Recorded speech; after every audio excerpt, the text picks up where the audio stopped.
vai falar primeiro da atividade que ele passou, o trabalho, né? Conteúdo não. Pode falar. Pronto. Com relação à atividade, é uma atividade avaliativa, certo?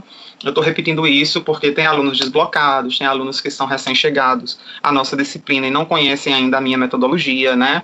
A maneira de me expressar. Então, às vezes no WhatsApp alguém pergunta, professor, essa atividade vale ponto, é a nota toda? Não é a nota toda, mas é porque o outro professor está fazendo assim, está usando o aplicativo, a gente responde e no mesmo instante já sai a nota que a gente tirou, é uma questão objetiva, etc e tal. Então, assim, o manuseio dessas ferramentas, para mim, ainda é desafiador. Eu estou tentando me organizar nesse sentido, tenho visto algumas coisas, tenho estudado, experimentado algumas coisas, mas para um primeiro estágio, que a gente já estava muito em cima da data, eu achei melhor não arriscar. Então, um trabalho de pesquisa, né, é sempre bom, sempre faz a gente ler, lembrar algumas coisas, né, e aí eu tenho condições de avaliá-los de uma maneira mais justa, né, uma vez que todos têm a oportunidade de participar da construção do trabalho, e aí eu estabeleci um limite mínimo e máximo de páginas, né.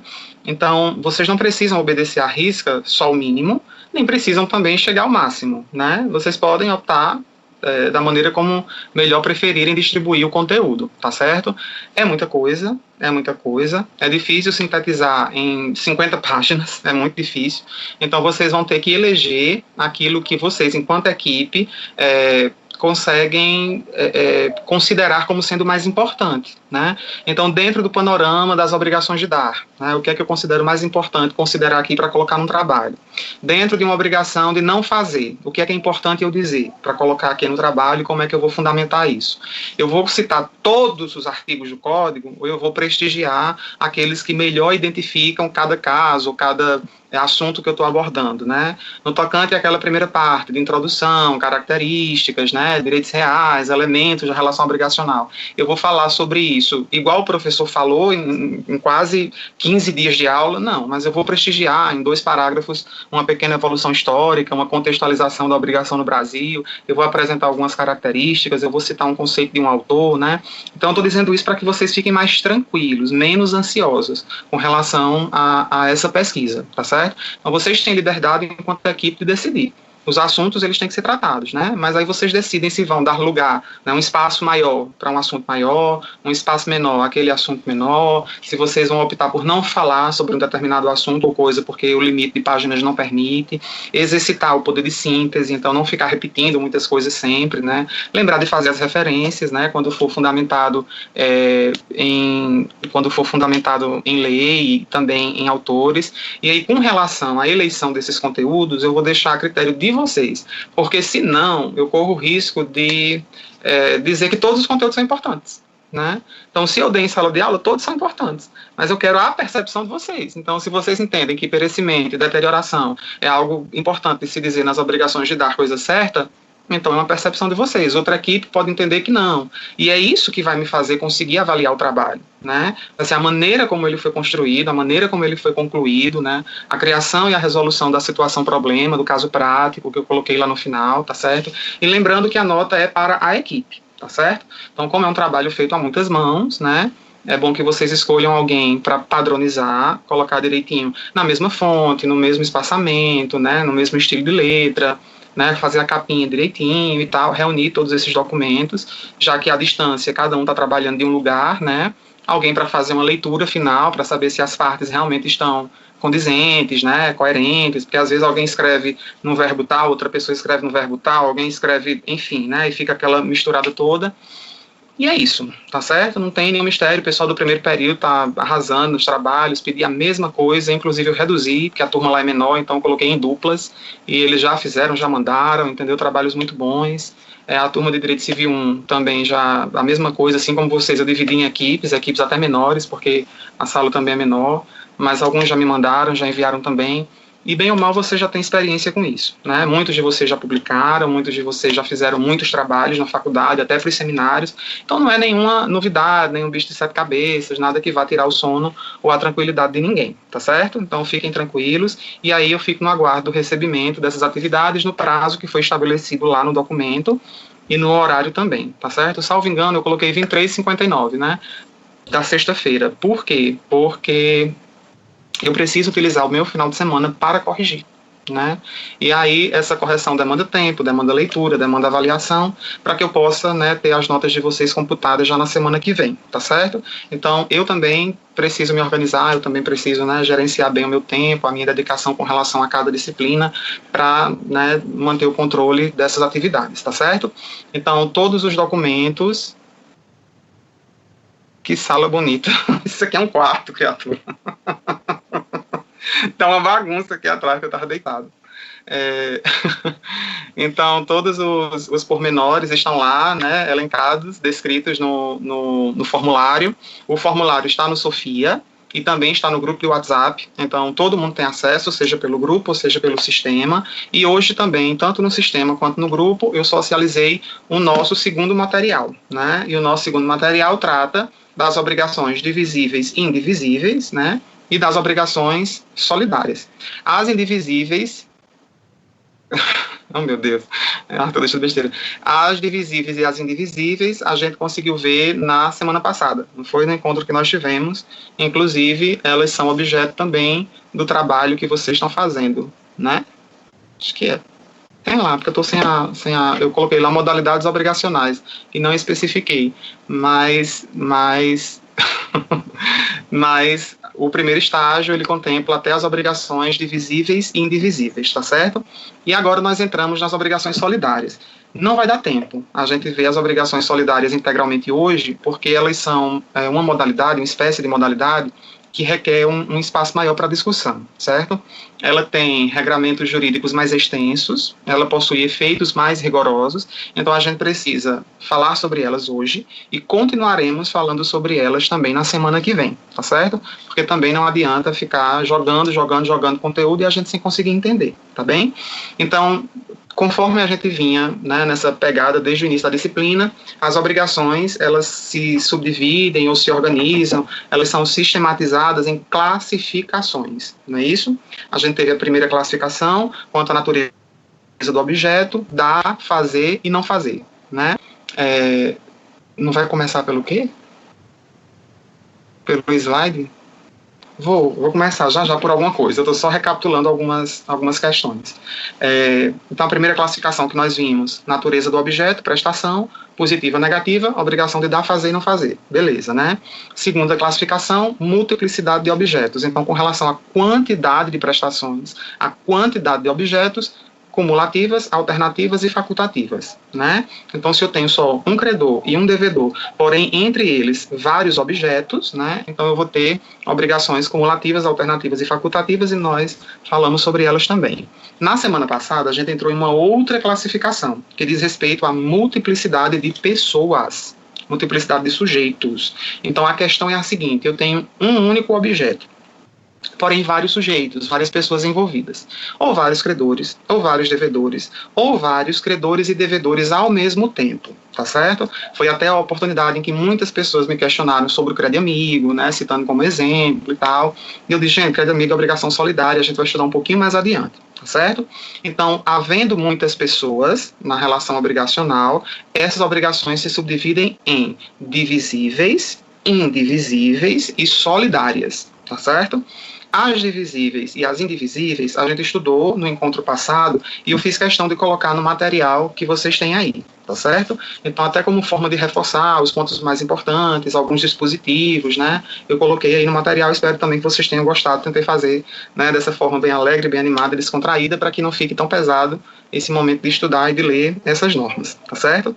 Então, as obrigações divisíveis e indivisíveis são consideradas em função da natureza, da essência do seu objeto. Se o objeto, se o bem em questão permite fracionamento, sem que isso prejudique a sua quantidade, o seu valor de mercado, a sua utilidade, então a gente está diante de uma obrigação divisível. Agora, se a fragmentação, o rateio, a divisão desse objeto prejudica a sua utilidade, prejudica o seu valor de mercado, né, prejudica a sua utilização, prejudica o credor, então é porque essa obrigação é indivisível, uma vez que esse objeto não permite fracionamento. Então, na obrigação divisível, cada um paga a sua parte, cada um responde pela sua cota. Se forem vários credores, cada um exige a sua parte. Se forem vários devedores, cada um não fornece a sua parte, tá ok. Ninguém se responsabiliza por ninguém, tá certo? Se for indivisível a obrigação, então quer dizer que o objeto não permite fracionamento.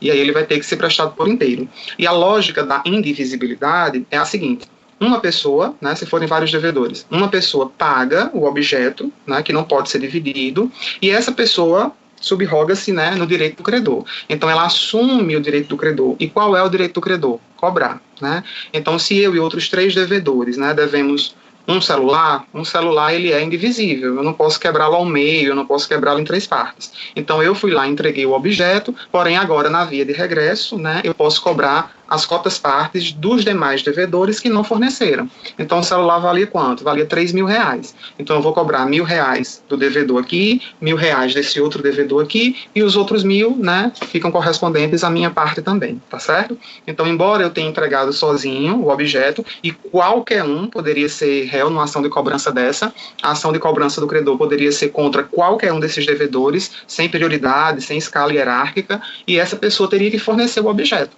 Porém, ela não vai ficar sozinha no prejuízo, né? Depois desse pagamento ofertado, ela liberou todos os devedores e agora ela vai cobrar de cada um a sua cota parte. Em síntese, foi mais ou menos isso que a gente viu na aula passada, tá certo? Agora começamos com a solidariedade. Primeiro, o que é uma obrigação solidária, né? A obrigação solidária tem um conceito muito parecido com... A obrigação solidária tem um conceito muito parecido com o da obrigação indivisível. Tanto é que a gente precisa encontrar semelhanças e estabelecer as diferenças para que a gente não se confunda, tá certo? Então, a obrigação solidária é aquela em que todas as pessoas envolvidas se responsabilizam pelo objeto de maneira integral. Até coloquei uma fotozinha, né, de várias mãos segurando umas nas outras. Então, um por todos e todos por um. Então, as pessoas que se submetem a uma obrigação solidária, elas já sabem das suas consequências, né? Ou ao menos elas deveriam saber das suas consequências. Até mesmo porque, se a gente assina um contrato, e geralmente um contrato pode ser um contrato de adesão, né, daqueles modelos que já vêm padronizados, a gente tem que ler, né, esse contrato. Do mesmo modo, se a lei impõe isso para a gente tem que obedecer. Então, no caso da solidariedade, todas as pessoas envolvidas, elas podem ser responsabilizadas pelo cumprimento da obrigação, tá certo? Professor, igualmente a indivisibilidade, a solidariedade pode ser ativa e passiva? Pode. Eu posso ter uma obrigação solidária ativa, ou seja, vários credores e um devedor, e posso ter o contrário, uma solidariedade passiva, ou seja, vários devedores e um só credor, tá certo? Professor, e eu posso ter aquela situação onde existem vários credores e vários devedores ao mesmo tempo? Posso. Só que o código não fala sobre isso. Inclusive, eu nem mencionei no roteiro, né, que eu coloquei para vocês, no material que eu coloquei para vocês.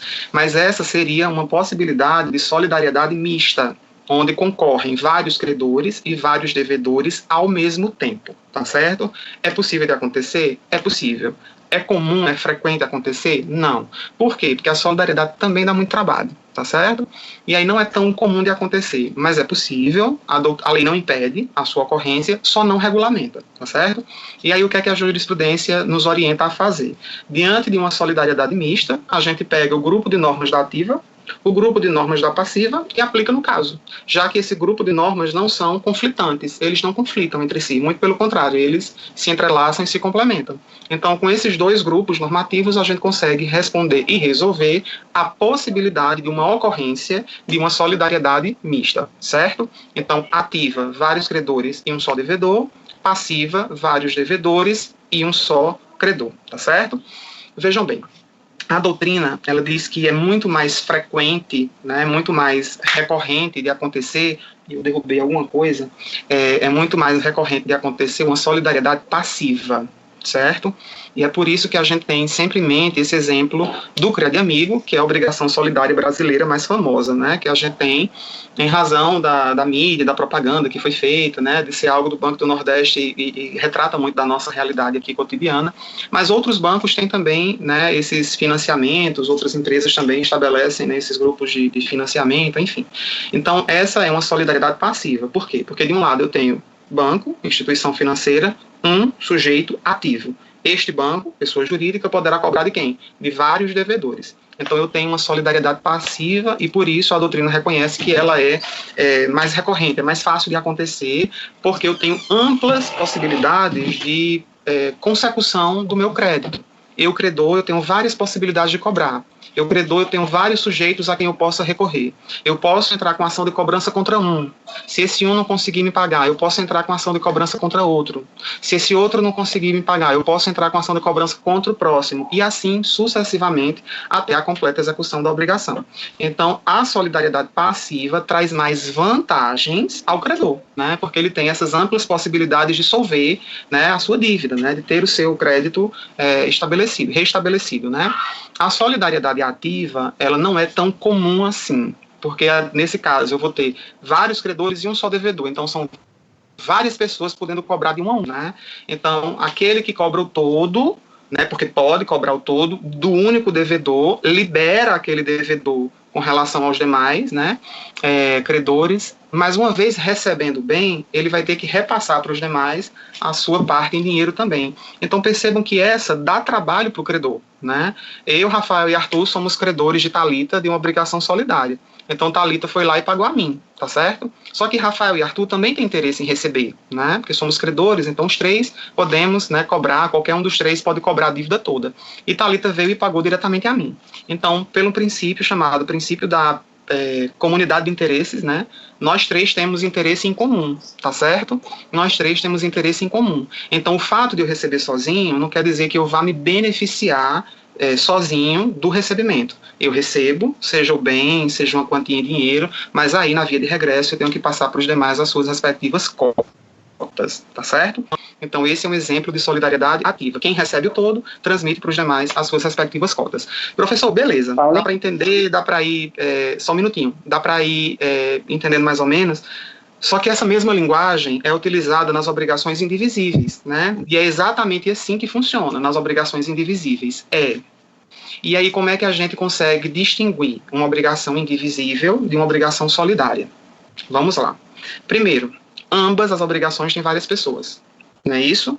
Tanto na indivisível quanto na solidária, eu vou ter vários sujeitos, sejam eles ativos, passivos ou ativos e passivos ao mesmo tempo, tá certo? Então, em ambos os casos, eu vou ter várias pessoas. Esse é um ponto de semelhança, tá certo?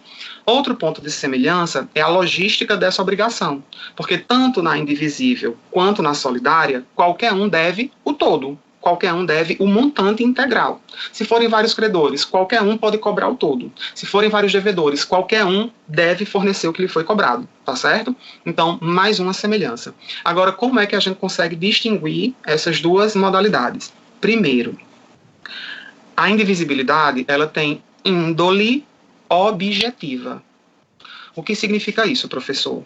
Índole objetiva significa dizer que a indivisibilidade recai sobre o objeto. Então, o que eu devo levar em consideração numa obrigação indivisível é o objeto. Se o objeto ele pode ser dividido, ele é divisível. Se ele não pode ser dividido, ele é indivisível.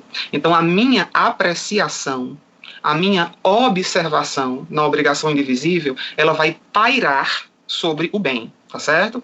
Então, em um contrato de compra e venda, onde eu, Rafael e Arthur devemos a Thalita um cavalo, essa obrigação não precisa dizer que é indivisível. Por quê? Porque a própria leitura do acordo, o próprio objeto ali mencionado, já nos sugere que seja um bem indivisível. Porque, do contrário, a gente tinha feito uma obrigação de entregar carne, arroba, peças de animais, enfim. A gente fez a obrigação de entregar um animal inteiro com vida, então ele é indivisível, tá certo?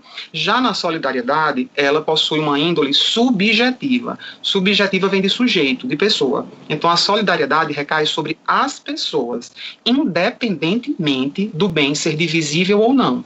Então, na solidariedade, não adianta essa coisa de ficar analisando, mas isso aqui podia ser dividido.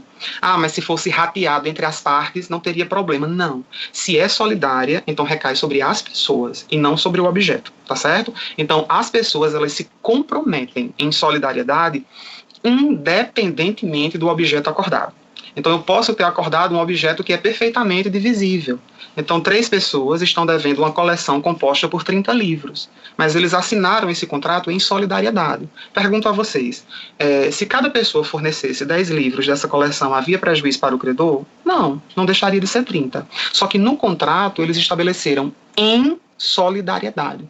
Então, o que vale é o que as pessoas, as partes, estabeleceram, e não a natureza do objeto. Tá certo? Isso nos leva a considerar o quê? Que a indivisibilidade admite presunção, porque eu posso presumir que um cavalo é indivisível, sem que o contrato me diga isso. Eu posso presumir que um relógio é indivisível, sem que o contrato me diga isso, né?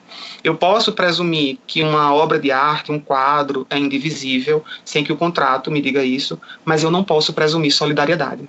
A solidariedade, ou ela decorre da lei, ou da vontade expressa e inequívoca das partes. E esse aí é o primeiro princípio da solidariedade, artigo 265, tá certo? Não presunção de solidariedade.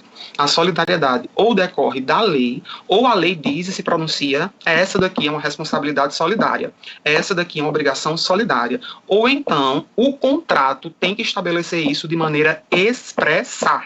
Certo? Então, para ser solidário, tem que ter o termozinho lá de solidariedade.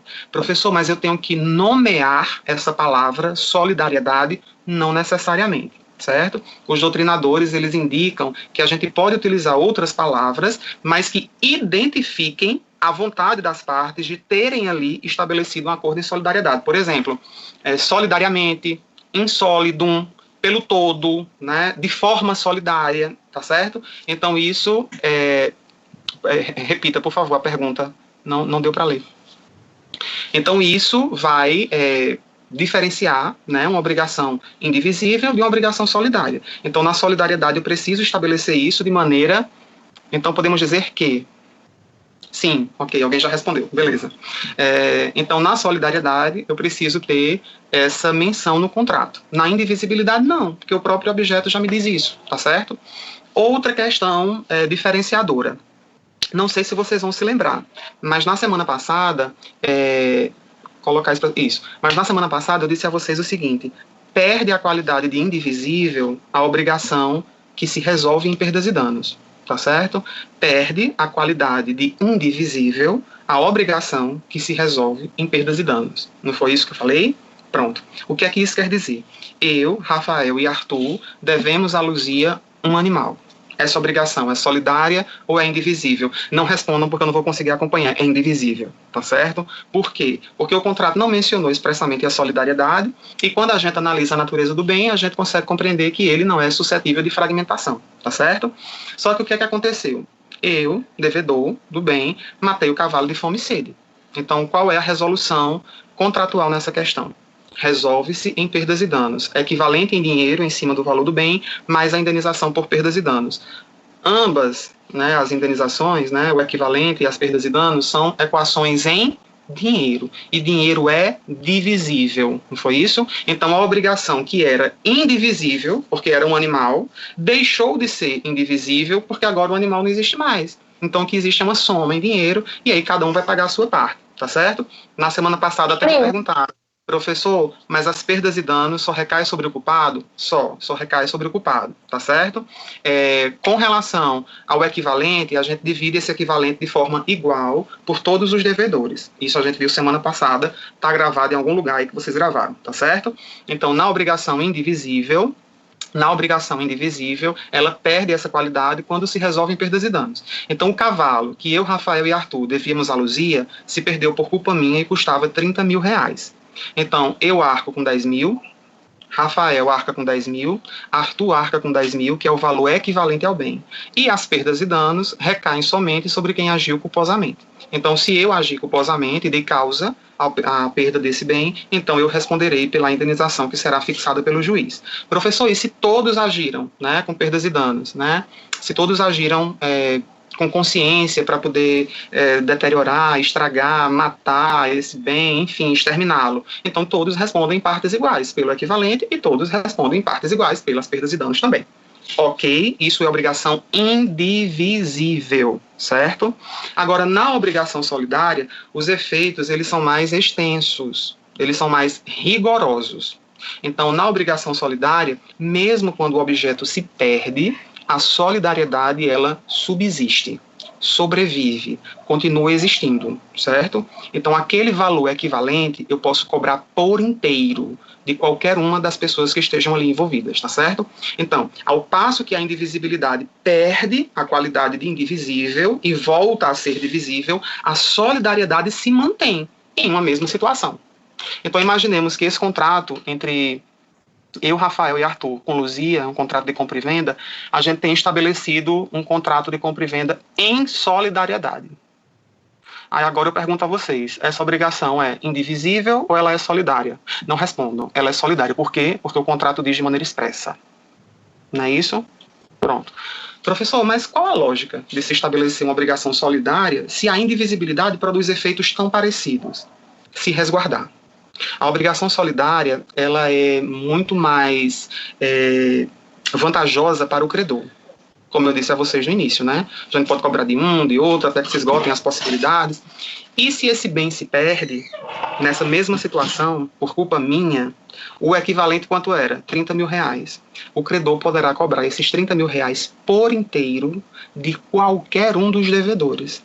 Se o credor achar, não, acho que Rafael tem mais patrimônio, eu vou entrar com ação contra ele. Mesmo que a culpa tenha sido de Júnior, mesmo assim. Então, as pessoas vinculadas em solidariedade continuam vinculadas em solidariedade, mesmo quando o objeto da obrigação não existe mais, tá certo? Então, a gente tem extinção da indivisibilidade versus manutenção da solidariedade, tá certo? Com isso, a gente consegue afastar, né, um pouquinho essas duas modalidades obrigacionais. Então, quem quer um contrato com mais segurança, né, quem quer um contrato com efeitos mais rigorosos, quem quer um contrato prevenindo essas circunstâncias, né, de inexistência do objeto, então, certamente irá colocar uma cláusula de solidariedade aí. E não se preocupar exatamente com isso, e se preocupar somente com o objeto, somente com a entrega dele, então vai fazer um contrato de indivisibilidade, porque as consequências elas são mais estreitas, são mais curtas, né, e pelas razões que eu falei. Tá certo? Deu para entender? Alguém me diga ok ou não, ou escreva a sua dúvida, ou mande o seu contato.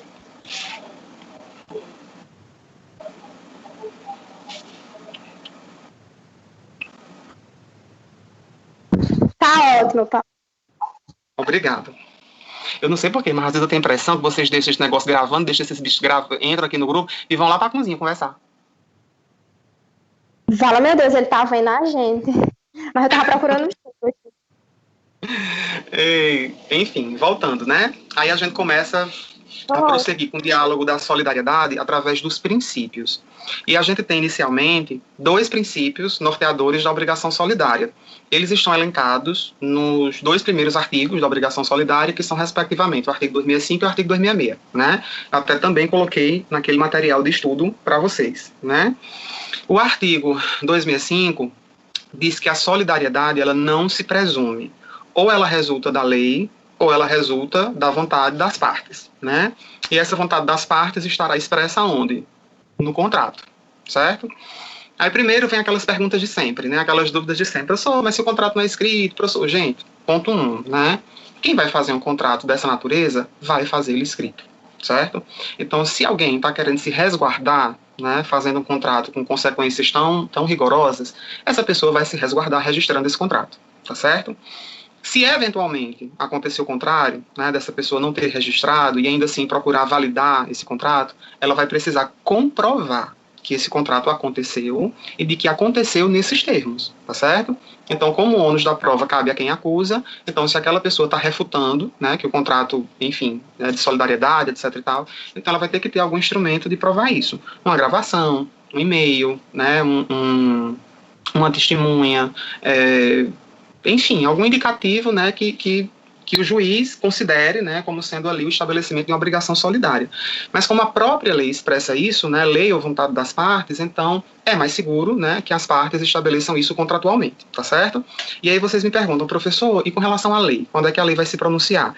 Em alguns momentos, né, nós não temos, dentro desse assunto, né, do direito das obrigações, um rol taxativo de obrigações solidárias estabelecidas pelo Código, 2 pontos, né, inciso 1º, inciso... Não, a gente não tem. Mas o ordenamento jurídico brasileiro, em alguns momentos, ele vai se pronunciar sobre a solidariedade, e eu também tinha antecipado esses exemplos no nosso último encontro, né? Por exemplo, né, quando a Lei de Crimes Ambientais vai dizer que a responsabilidade pelos danos provocados ao meio ambiente por duas ou mais empresas é uma responsabilidade solidária. Então, as pessoas prejudicadas poderão cobrar o todo, né, dessa indenização por inteiro de qualquer uma dessas pessoas aí, porque elas são solidariamente responsáveis, tá certo? A responsabilidade pelos atos ilícitos praticados pelos empregados no exercício da profissão, né, é uma responsabilidade solidária com seus empregadores. Então, se alguém se sentiu prejudicado num hotel que se hospedou, né, por conta de um funcionário, porque sumiu um bem, sumiu um objeto, então a lei diz que aquela responsabilidade é solidária. Então, tanto eu posso ingressar contra a pessoa, né, que eu tenha prova, ou que eu julgue que tenha feito aquilo, como eu também posso entrar com ação indenizatória contra a pessoa jurídica, no caso o hotel, no caso a pousada, e é geralmente isso que acontece, tá certo? Então, a própria lei estabelece isso, a responsabilidade solidária em algumas circunstâncias.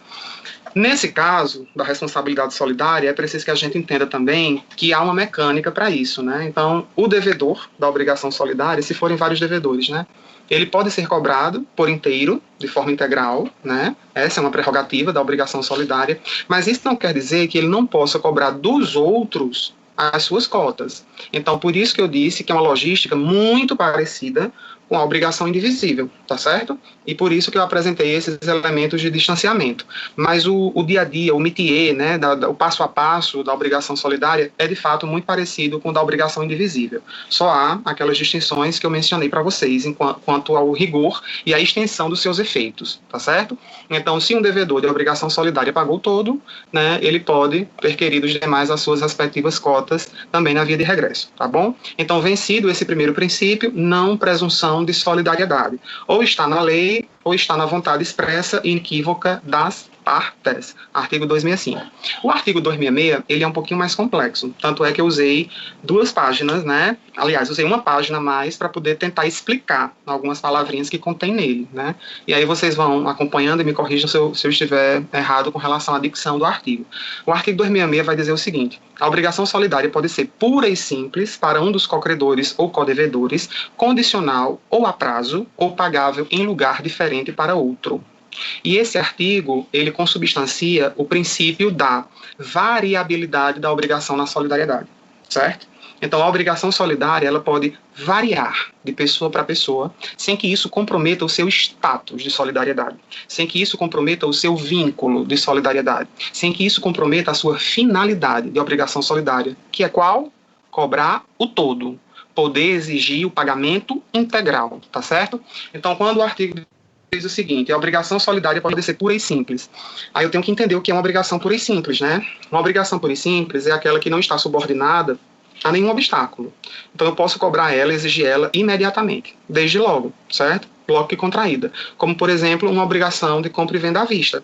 Então, no mesmo instante em que acontece o acordo, ele também pode terminar, porque foi estabelecida ali uma compra e venda à vista, tá certo? A obrigação condicional, né, e aí o artigo diz, ela pode ser pura e simples, ou condicional, ou a prazo, né? A obrigação condicional é aquela que subordina os efeitos da obrigação a um evento futuro e incerto. Condição no direito civil é evento futuro e incerto. Futuro, porque não aconteceu ainda. Incerto, porque pode inclusive não acontecer. Então eu posso dizer o seguinte: eu só vou cobrar de Luzia se Luzia passar no concurso da magistratura. Então essa é uma condição futura, não aconteceu ainda, incerta, porque isso inclusive pode não acontecer, não é verdade? Ela pode inclusive decidir outros caminhos para a carreira dela.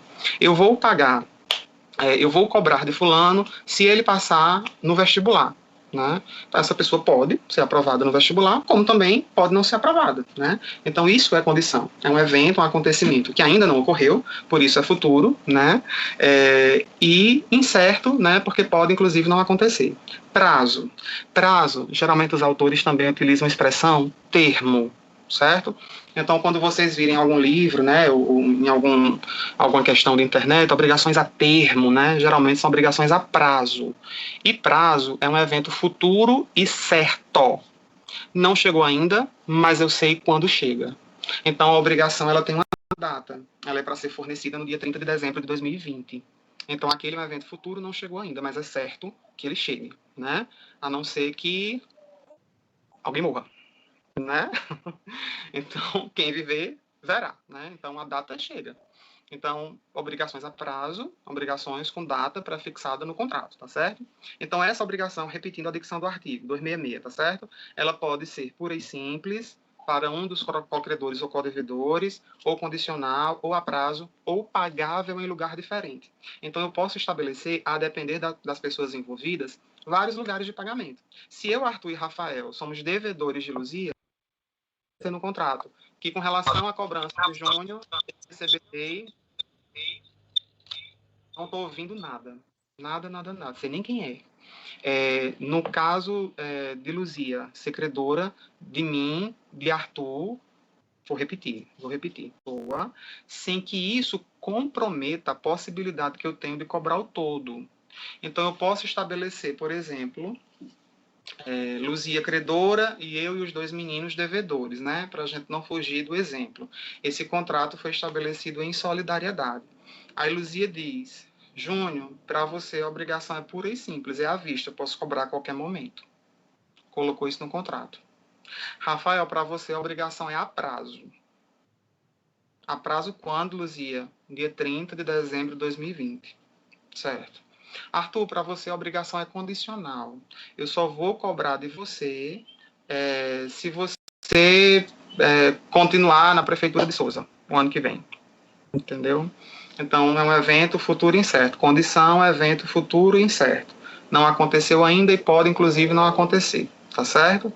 Então, nesse caso, pergunto: a obrigação deixou de ser solidária para alguém? Não. Ela continua sendo solidária.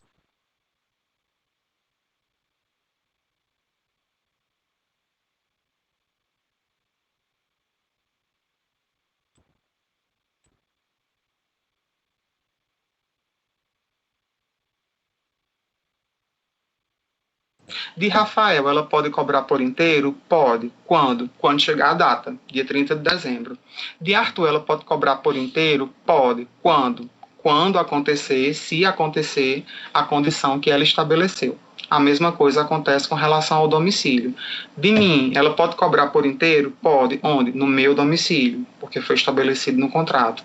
De Arthur, ela pode cobrar por inteiro? Pode. Onde? No lugar que foi estabelecido, que nem é o domicílio dela e nem é o domicílio dele.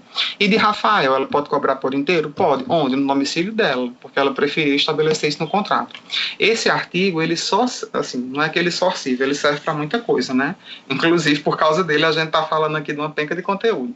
Mas ele serve, sobretudo, para que a gente compreenda que as cláusulas de uma obrigação solidária, elas podem variar de pessoa para pessoa, a depender da vontade das partes. E o fato dessas cláusulas variarem não interrompe a solidariedade, não me retira, né, o direito, o dever de cobrar o todo dessas pessoas envolvidas. Deu para compreender? Me dá um ok, faz um alô. Alô? Pronto. Gente, é cheio de fechações.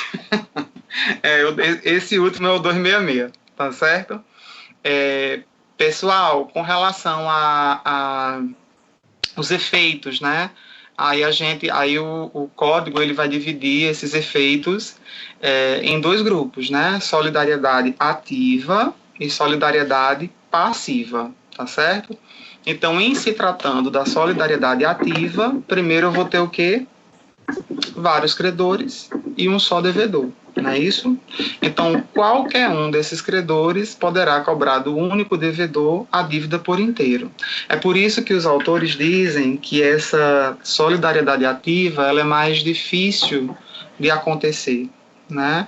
Porque são várias pessoas podendo cobrar. Oh, meu Deus.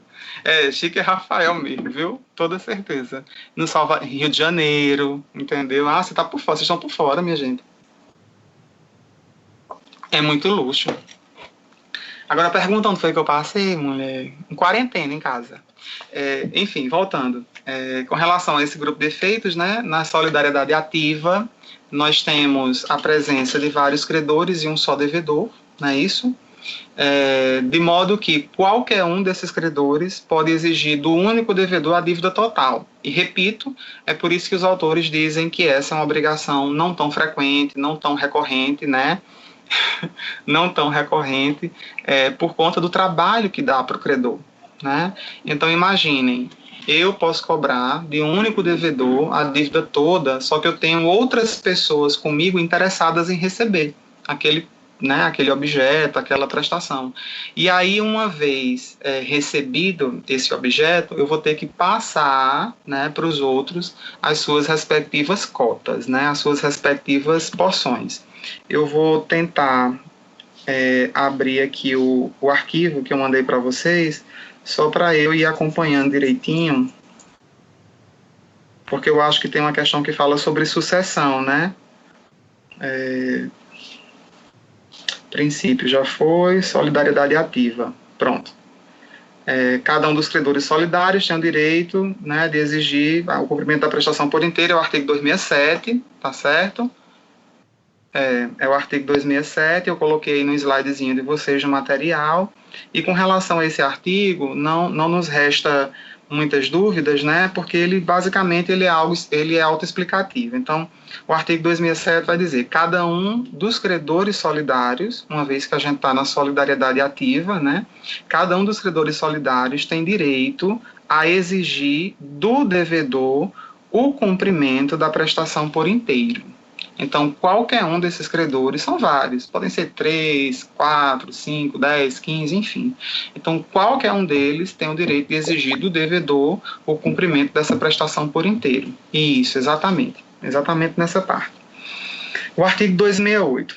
Enquanto algum dos credores solidários não demandarem o devedor comum, a qualquer tempo poderá este pagar.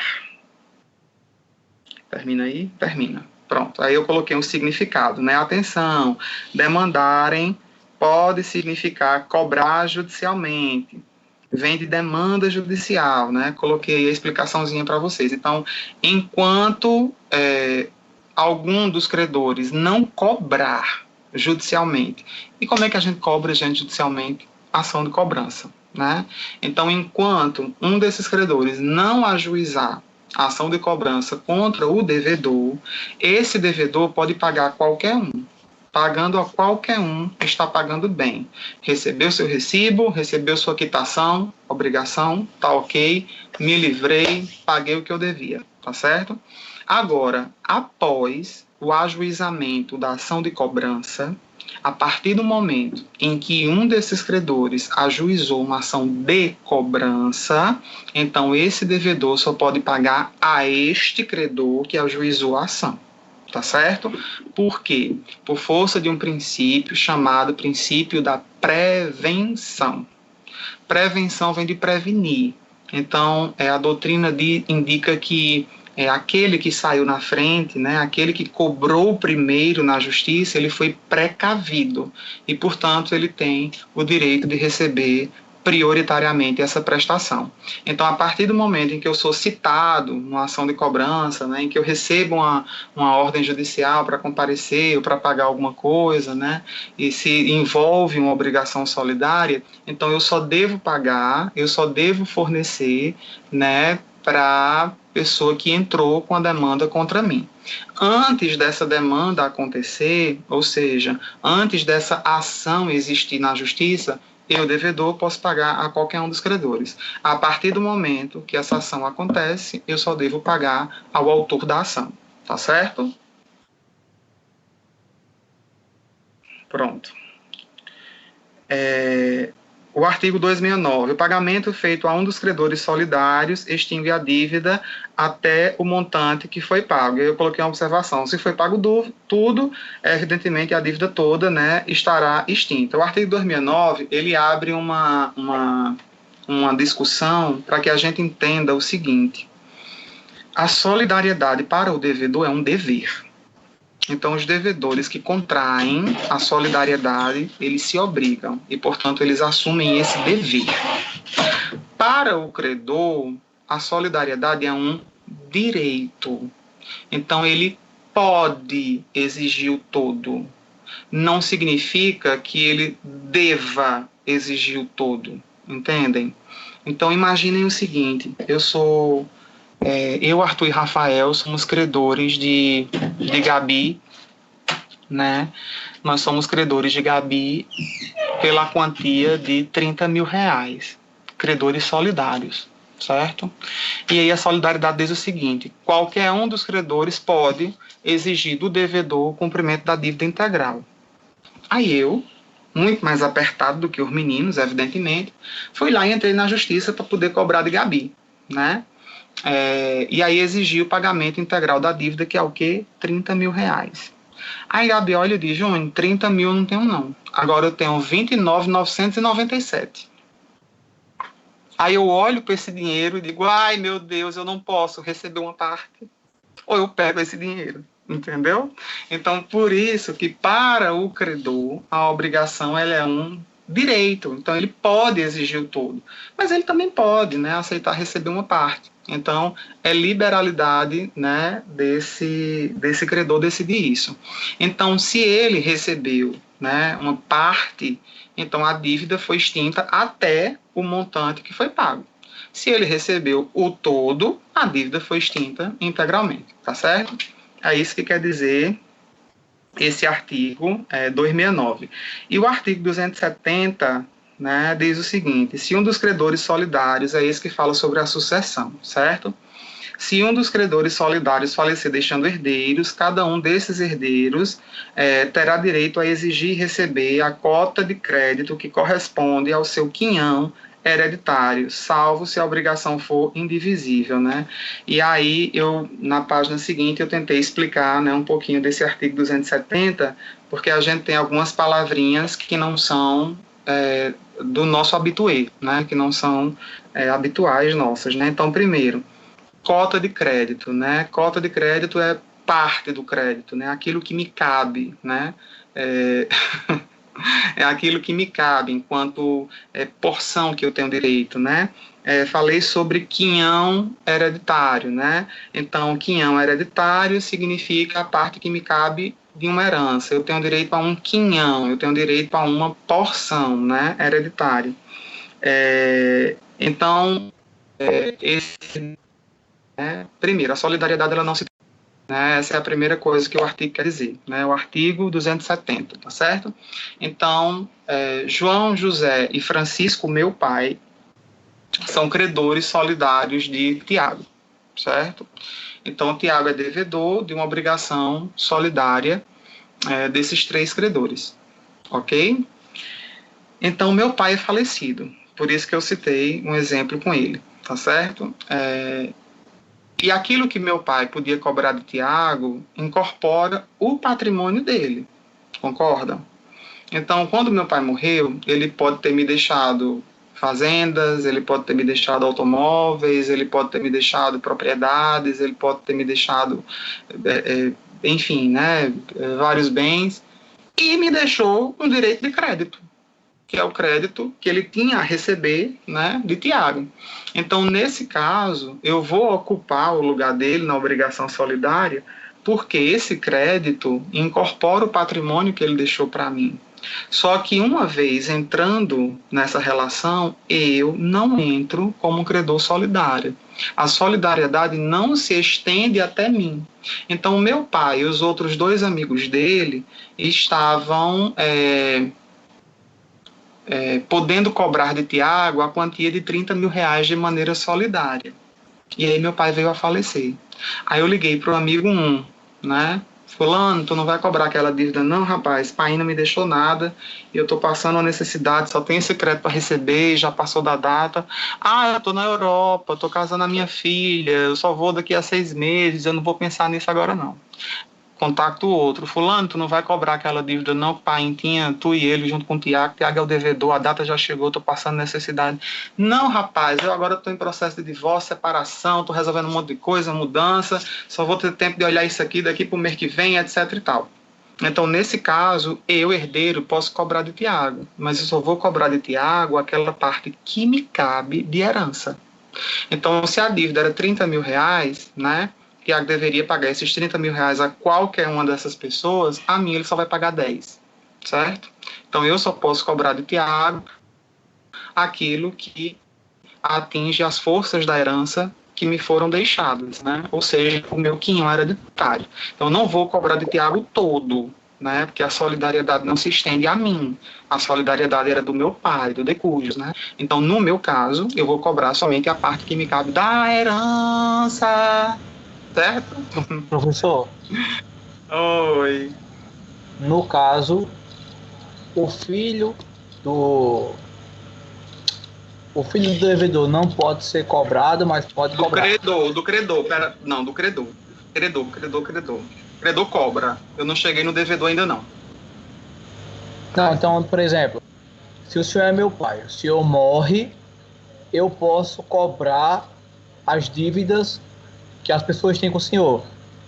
Mas, se o senhor está devendo e morre, a pessoa não pode me cobrar. Pode, mas essa cobrança não recai sobre você, recai sobre o patrimônio que eventualmente seu pai tenha deixado, certo? Então a gente não responde por dívidas dos nossos pais falecidos, entendeu? Mas quem responde é o espólio, né? Quem responde é a herança que eventualmente ele tenha deixado. Então, se ele deixou algum tipo de bem, se ele deixou algum tipo de rendimento, se ele deixou, né, algum tipo de patrimônio, é esse patrimônio que vai responder pelas dívidas que ele deixou, né? Não sou eu. Se ele não deixou nada, eu não vou me responsabilizar por nada. Agora, se ele deixou bem, são os bens dele que vão responder, tá certo? Pronto. Okay. Paulinho. Oi. Quem é? Efi. Oi. Efigênia? Deixa eu dizer. Sim, deixa eu dizer, então, no caso, o filho do credor, ele pode cobrar, mas o filho do devedor, ele só pode ser cobrado se, no caso, se for pelo patrimônio do pai, né? Mas a gente vai chegar lá ainda. Não antecipa isso agora não, para não confundir. Vamos entender primeiro a questão do credor, certo? Já a gente chega... Paulinho, Oi. os filhos têm os mesmos direitos de herança, não é isso? Não entendi. Filhos adotados. Tem. Os mesmos direitos. Tem. Não há mais essa distinção, né? Que havia no Código de 16. O Código de 2002 já não permite mais essa distinção, certo? Uhum. Dinheiro é assunto delicado, é toda certeza. Veja bem, essa questão de ser registrado ou não, do filho ser registrado ou não para requerer herança, isso já é um assunto de direito sucessório, e aqui a gente tem um artigo falando sobre morte e gera essa polêmica toda. Mas para adiantar, né, algumas questões para vocês, existe a filiação socioafetiva, né? Então, a pessoa, o filho, mesmo não tendo registro, né, enfim, tendo sido adotado, existe muito a questão de adoção à brasileira, né, como alguns autores chamam, que é justamente quando você cria uma pessoa, botaram o menino na minha porta, criei fulano, né, mas não ligou em registrar, ou então quando você criou um sobrinho como sendo seu filho, porque a mãe morreu no parto, né, mas aí você não ligou em registrar e tal. Então, essa pessoa, mesmo pós-morte, há a possibilidade de exigir o estabelecimento da multiparentalidade, tá certo? Os tribunais já entendem dessa maneira. Há a possibilidade de comprovação desse vínculo afetivo, né? Porque o que importa hoje em dia para o reconhecimento das relações familiares é o afeto, né? E não a consanguinidade, tá certo? Beleza? Gente, e aí esse artigo 270, ele coloca uma ressalva, uma exceção, né? Salvo se a obrigação for indivisível. Aí a gente para e pensa, Hoje, professor, mas a gente estava falando de obrigação solidária e agora vem a questão da obrigação indivisível. E pode uma obrigação ser solidária e ser indivisível, né? Fica meio estranho essa dicção. Mas imaginemos uma coisa. Eu, Rafael e Arthur somos credores de Luzia, de um cavalo, e a gente colocou esse contrato em solidariedade, certo? Então essa obrigação ela é indivisível ou é solidária? Solidária. Por quê? Porque consta no contrato. Beleza. Eu morri. Deixei um filho. Ai, queria lanchar. Eu morri, deixei um filho. Esse meu filho tem direito a receber, né, uma parte desse bem. Agora, como é que ele vai cobrar de Luzia somente a parte dele da herança, se esse bem não permite divisão?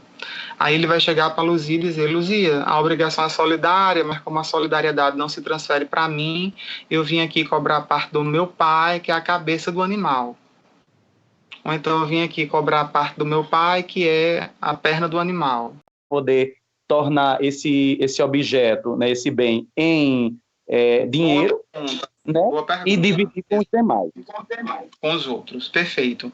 E a lógica é exatamente essa. Então, se ele receber um bem integral e ele só tem direito a uma parte desse bem, então ele fica com o bem, mas ele vai ter que repassar para os outros, né, as suas cotas em dinheiro. Tá certo? Perfeito. Pronto. Gente, tá dando para entender direitinho? Tá? Deixa eu só me ligar aqui na hora, porque eu tenho... Deixa eu só me ligar no horário, porque eu tenho uma live já com a turma do Edu, de 8 horas.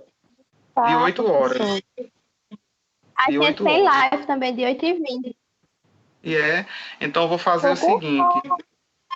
Não, então vamos terminar ativa e eu deixo passiva para o próximo encontro, tá certo? Que é esses 10 minutinhos, até 8 horas. Pronto.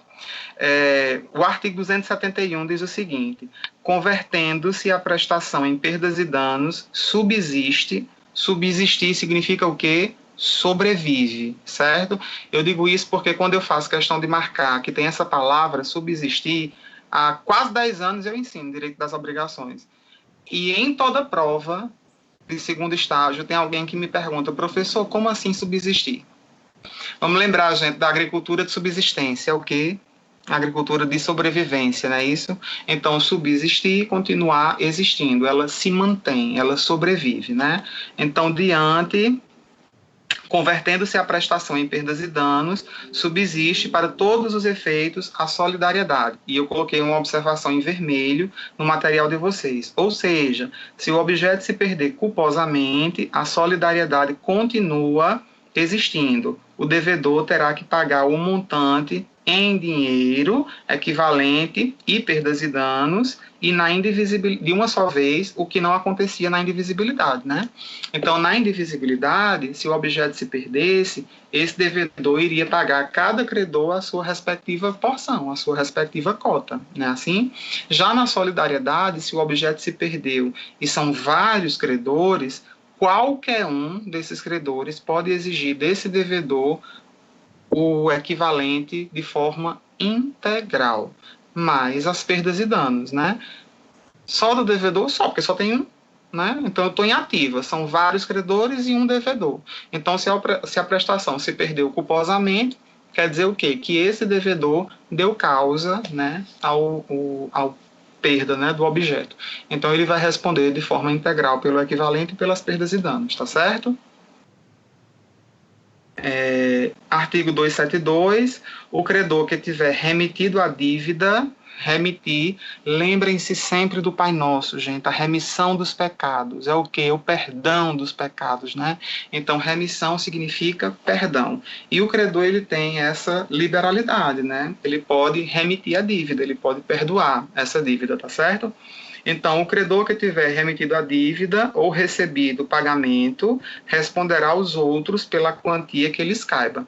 Então, naquele exemplo de Rafael, eu sozinho recebi o objeto, então eu respondo aos outros pelas suas partes, tá certo? Ou se eu sozinho perdoei o devedor da dívida, né? Então, Os outros não foram coniventes com isso. Os outros não se pronunciaram. E eu sozinho liberei, né, o devedor da dívida por inteiro. Então, eu me responsabilizo também pela quantia que eu perdoei em relação aos demais que não se pronunciaram. Se isso é feito de comum acordo, beleza, né? Agora, se um só toma esse tipo de decisão, ele pode prejudicar os outros. Então, por isso é que ele vai responder aos outros pela quantia que foi relevada, né? Então, releva fulano, releva Beltrano, deixa para lá, né? Então, a quantia que ele deixou para lá, ele vai responder aos demais, certo? E, para finalizar, o artigo 273, a um dos credores solidários, são vários, né? A um dos credores solidários não pode o devedor opor, ou seja, apresentar, as exceções pessoais. Aí o bicho pega, né? Oponíveis aos outros. É que a gente vai entender. A gente escutou a vida toda, né? Que exceção é aquilo que foge à regra. Porém, aqui no direito civil, exceção significa defesa. Então, se alguém entra contra mim com ação de cobrança, eu tenho o direito de quê? Me defender, né? Princípio do contraditório, da ampla defesa, né? Então, se alguém me coloca como réu de uma ação, eu posso contestar. Inclusive porque alguém pode estar me cobrando indevidamente, eu posso já ter pago essa dívida pode ter prescrito, né? Essa dívida ela pode ser considerada nula de pleno direito.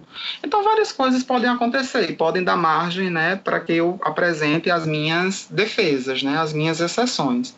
Só que dentro dessas defesas, dessas exceções, a gente tem exceções gerais e exceções pessoais, certo? As exceções gerais eu posso apresentar contra qualquer credor. Então, se são 5 credores, um me cobrou e eu tenho recibo do pagamento, como eu paguei no mês passado, então isso aqui eu posso apresentar contra qualquer um. Então, perante qualquer um, houve o pagamento, está aqui o recibo, está aqui a comprovação, tá certo? Então, nesse caso, eu tenho uma exceção geral, ela pode ser apresentada contra qualquer pessoa. Agora, exceções pessoais são aquelas defesas que se fundam em características particulares da pessoa, né? Que se fundam em razões particulares do contrato. Então, imaginem que Luzia, naquele exemplo inicial da aula, tem estabelecido para mim, enquanto devedor, um prazo, né? Ela disse: Júnior, eu cobro de você no dia 30 de dezembro de 2020. Rafael, que era meu credor, diz: não, eu cobro de você a qualquer tempo. Arthur, a mesma coisa. Não, eu quero cobrar de você a qualquer tempo. Beleza. Uma semana depois, chega lá, ação de cobrança. Autor, Arthur Holanda. Réu, Francisco Paulino Júnior. Aí eu vou contestar, dizendo: não, mas porque Luzia disse que de mim só cobrava no dia 30 de dezembro, então está errada essa cobrança. Não, isso é uma exceção pessoal. Quem estabeleceu esse critério foi Luzia. Então, se ela tivesse me cobrando antes, aí sim eu poderia apresentar. Porque as exceções pessoais, elas só podem ser apresentadas contra aquela pessoa específica e não contra os demais. Tá certo? Deu para entender? Se deu, faça um joinha para eu saber. Deu sim, Paulinho. Deixa eu só entender uma coisa. A questão da remissão, por exemplo, na solidária. Eu posso perdoar a dívida, mas em contrapartida, Rafael e Arthur podem não perdoar. Uhum. Só que eu posso fazer isso parcialmente, dizer, tipo, eu estou perdoando só a minha parte. Você se vira com eles dois. Para eu não ter que pagar eles depois, entendeu? Pode. Dessa maneira, porque a gente tem a remissão total e a remissão parcial, né? No tocante à remissão parcial,